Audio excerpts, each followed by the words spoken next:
play the juggling game. Here we go. Frankie Fish and the Sonic Suitcase. We are up to chapter 19. The short, sad life of a battery. Frankie ushered Grandad down the hospital corridor and found an empty ward. Closing the door behind them, Frankie moved purposefully to the empty bed and opened the Sonic Suitcase on top of it. Now that we know young Alfie is okay, he said urgently, we need to get home before the protective force field collapses altogether. Dun-dun-dun. Yep. Bingo. Dun-dun-dun.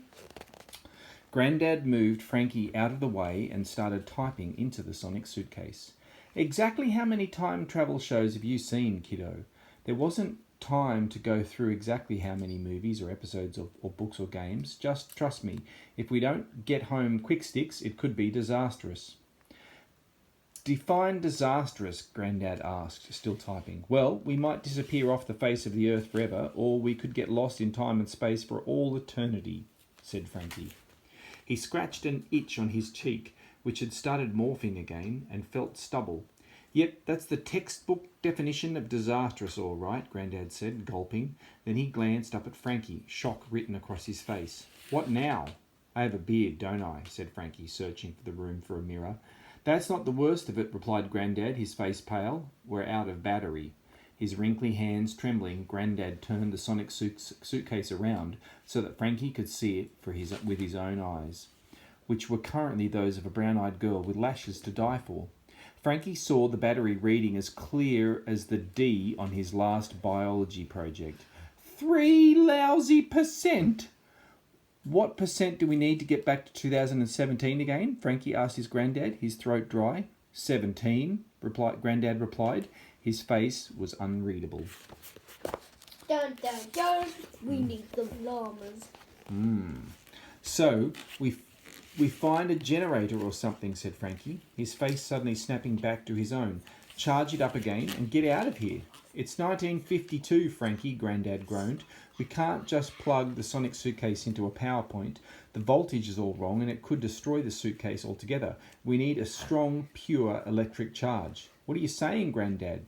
Frankie pleaded. Grandad buried his face in his hands. I don't think there's anything we can do, kiddo. It's over. The only way we could generate enough electricity would be to somehow harness a bolt of lightning, which is basically impossible. Frankie leaned heavily against the wall. So, after all that, we've saved the family in 2017, but now we're stuck in 1952. I'm afraid so, Grandad whispered. Unless we can find a natural source of electricity, Frankie, it may just be the end. If Frankie's life were a movie, this is the moment where you'd hear a sudden strum of guitar. Frankie lifted his head, his eyes wide. What did you just say? I said, I don't remember. What did I say? Grandad replied, which kind of ruined the moment a little. You said, unless we can find a natural source of electricity, his grandson reminded him. A second strum of guitar. If you say so, Grandad muttered. Frankie reached into his pocket and pulled out the piece of yellow paper he had put in there. All those years in the future. He unfolded it and gave it to Grandad triumphantly. What's this? Grandad said. You tell me, Frankie said. Grandad stared at Frankie, his face blank. Wasn't it where I took Nana on our first date?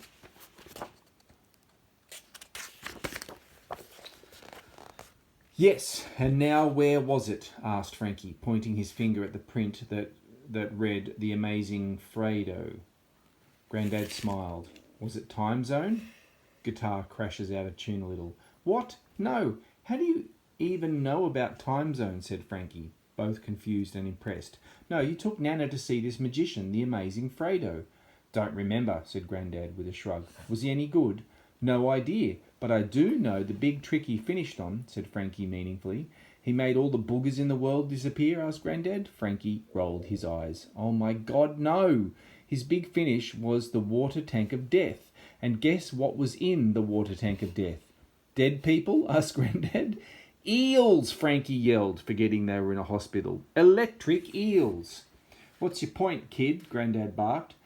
Are you just going to name animals? I can do that too. Lions, anteaters, wombats, sharks. Have I said lions already? Frankie thought he might burst. Grandad, if we can get to the day of the amazing Fredo's magic show, we could use the charge off the electric eels to get the Sonic Suitcase back up to 17%, he said in a rush. Grandad went very still. Then he brightened. That's crazy. Brilliant, but crazy. Frankie's knees were feeling very wobbly. I know it's crazy, but it's the only plan we've got. Tell me, is 3 lousy % enough to get us 1 week into the future, to the night of your first date? Grandad thought hard, his eyes sharper now. It should be, if we're very careful. So all we need to do, Frankie thought aloud, pacing back and forth like a detective solving a mystery, is plug an electric eel into our time computer. Stop that right now. Penguin police here. Please. Grandad, by any chance, does your time computer have a port for an electric eel? I don't think so, replied Grandad. But if we could just get some copper wire to transfer the electric charge from the eel to the sonic suitcase. Easier said than done, old man. This isn't a TV show, said Frankie, shaking his head. Then he exclaimed, Oh my God, that's it. What's it? Asked Grandad, looking a bit muddled again. We need to find a TV, said Frankie, with the biggest grin we've seen since chapter 1.